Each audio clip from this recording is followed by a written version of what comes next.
Hello friends, welcome to the next class of how to learn English narration यानी direct indirect speech हम ख़त्म कर चुके हैं।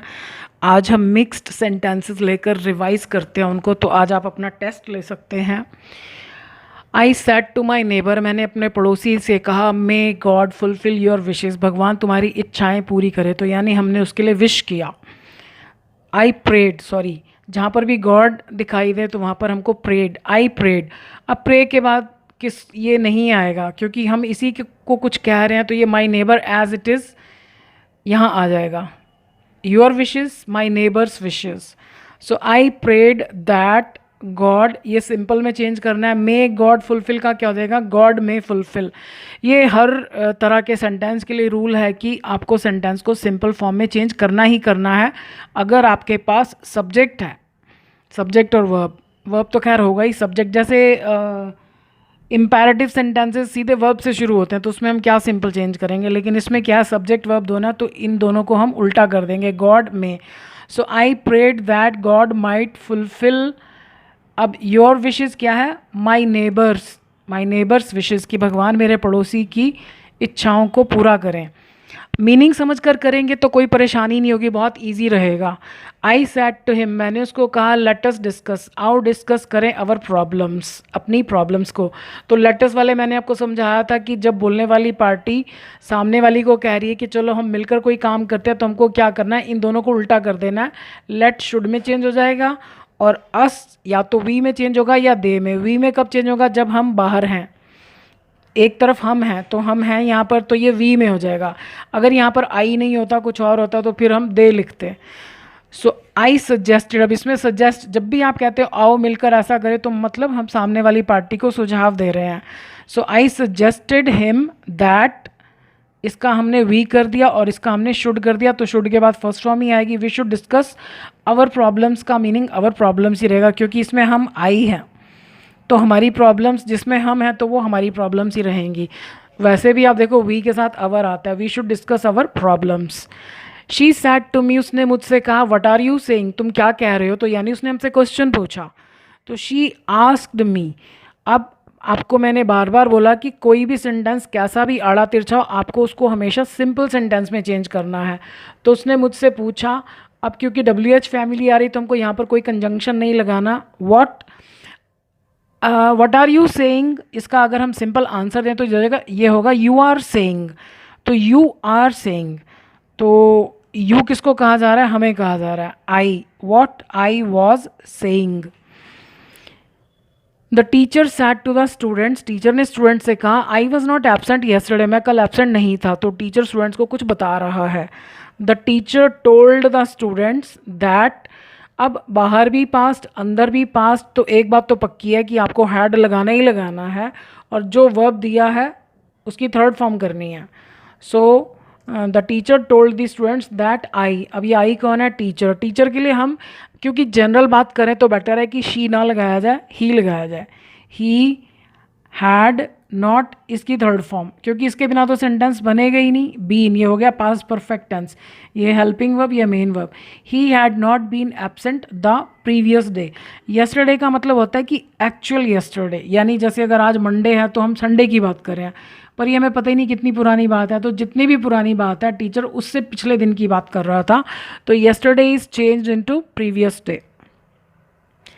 आई सैड टू हिम, मैंने उसको कहा, कांट यू हेल्प मी, क्या तुम मेरी हेल्प नहीं कर सकते? इन सॉल्विंग माई प्रॉब्लम्स, मेरी प्रॉब्लम को सॉल्व करने में। तो हमने फिर उससे कुछ पूछा, और जब नेगेटिव क्वेश्चन पूछा जाता है इसका मतलब हमें ऑलरेडी आइडिया है कि यस में आंसर का आइडिया है। तो ऐसे क्वेश्चन जिनका आइडिया हमें है कि आंसर यस में है तो वेदर आता है। या आप यूँ मान लीजिए कि नेगेटिव क्वेश्चन में इफ़ की जगह वेदर लगाया जाता है। सो आई आस्क्ड हिम, की क्या के लिए क्या आता है? या तो इफ़ आता है या वेदर, नेगेटिव क्वेश्चन में वेदर। यू कांट का सिंपल क्या होगा? कांट यू का सिंपल क्या होगा? You can't. अब यू किसको कहा जा रहा है? इसको। तो ये हमारे लिए क्या है? ही। तो ही, वेदर ही, कांट का क्या हो जाएगा? Could not. कुड के बाद भी फर्स्ट फॉर्म आती है हेल्प मी। ये मी किसने कहा? बोलने वाली पार्टी ने। तो बोलने वाले कौन है? हम तो मी ही लगाएंगे अपने लिए। इन सॉल्विंग माई प्रॉब्लम्स, तो ये प्रॉब्लम हमारी है तो ये माई प्रॉब्लम्स ही रहेगी। So he could not help me in solving my problems. I said to my friends, मैंने अपने फ्रेंड से कहा लेट अस गो, आओ चले। यहाँ पर भी वो कह रहा है आओ डिस्कस करें, तो हम सुझाव दे रहे हैं let us go to temple, आओ मंदिर चलें, एंड प्रे टू गॉड, और भगवान से प्रार्थना करें। So I suggested my friends that, अब हम इनको उल्टा कर देंगे, लेट का हो जाएगा शुड और अस का या तो वी या दे। तो हम हैं यहाँ पर, चाहे हम यहाँ हों या यहाँ हों, अगर हम हैं तो ये वी हो जाएगा, नहीं तो दे।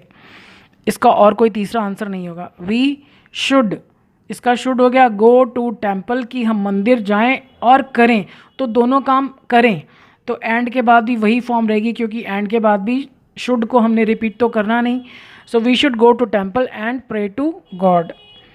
Mother was saying to the daughter, माँ बेटी से कह रही थी you have under cooked the rice today, आज तुमने चावल कच्चे बनाए हैं, मतलब अंडर कुक, कम सेक लगाया है। अब मदर जो है उसको कुछ बता रही है। So mother was telling the daughter that, ये यू कौन है, daughter, she had under cooked the rice that day, मतलब जिस भी दिन की बात हो रही थी। टुडे का मतलब होता है सचमुच का, जो आज का दिन है, तो ये आज की बात ही नहीं, पता नहीं कब की बात है, that day. The children said to mother please don't send us to market today, बच्चों ने माँ से कहा प्लीज़ आज हमें मार्केट मत भेजिए, तो रिक्वेस्ट कर रहे हैं। The children requested mother, please को निकाल दिया हमने क्योंकि रिक्वेस्ट वर्ड लिख दिया। अब डोंट सेंड, मत भेजो, हमको क्या करना है, अब इसमें सब्जेक्ट तो है नहीं, तो डू को निकाल देना है, और टू जो है वो वर्ब के नज़दीक रहना चाहिए, यहाँ आएगा। सो नॉट टू सेंड, कुछ स्टूडेंट्स यहाँ लगाते हैं टू, जो कि गलत है, वर्ब के साथ रहना चाहिए, और डू को ख़त्म कर दिया हमने। So not to send us, ये अस कौन है, ये आई माई, जो अपनी बात कर रहा है, तो बच्चे हमारे लिए क्या हैं, दे। So not to send them to market, today का क्या हो जाएगा, that day. I said to the little girl, मैंने छोटी लड़की से कहा डू यू नो इंग्लिश, क्या तुम इंग्लिश जानती हो। यस सैड शी, अब ये भी थोड़ा सा बताना चाहती हूँ मैं आपको कि शॉर्ट आंसर दिया हो तो कैसे देते हैं। अब इसमें हमने उस लिटिल गर्ल से पूछा, so I asked the little girl कि क्या, इफ़, अब हमें ऑलरेडी आइडिया नहीं है कि वो यस में ही जवाब देगी, तो जब हमें कोई आइडिया ही नहीं है तो इफ़, जैसे मैंने आपको ऊपर बताया कि नेगेटिव क्वेश्चन में हमें आइडिया होता है कि वो ये काम हो सकता है, तो वेदर लगाते हैं। सिंपल क्वेश्चन है और हमें कोई आइडिया नहीं है कि उसको इंग्लिश आती या नहीं आती, तो इफ़, अब पहले इसको सिंपल में बनाओ, do you know English, you know English, तो डू का कोई काम नहीं, यू कौन है, ये little girl, she second form, new English. अब यस सैड शी, उसने कहा हाँ, ऐसे भी हो सकता है पहले शी सैड यस या यस सैड शी, तो हम कहेंगे शी रिप्लाइड, उसने जवाब दिया दैट शी डिड। हमने उससे पूछा कि if she knew, simple past tense है ना, तो इसी टेंस में हमने सिर्फ हेल्पिंग वर्ब लगाना है, मेन वर्ब नहीं रिपीट करना। तो she replied that she did, उसने जवाब दिया कि शी न्यू, हाँ वो जानती है, लेकिन हमको यहाँ पर न्यू नहीं लिखना, हेल्पिंग वर्ब लगाना है। अगर आपको ये तरीका मुश्किल लगता है तो आप ऐसे लिख सकते हो कि she gave a positive reply, यानी उसने हाँ में जवाब दिया। अगर यहाँ पर नो होता तो हम लिखते she replied that she did not, या she gave a negative reply. So I hope आपके डायरेक्ट इनडायरेक्ट रिवाइज होंगे, क्योंकि रिवाइज़ करना बहुत ज़रूरी है। इसके बाद एक और वीडियो है रिवीजन पर, उसके बाद भी अगर आप चाहेंगे तो मुझे कमेंट सेक्शन में कमेंट करके बताइएगा, then I will make more videos on the revision of narration. So thank you for watching this video.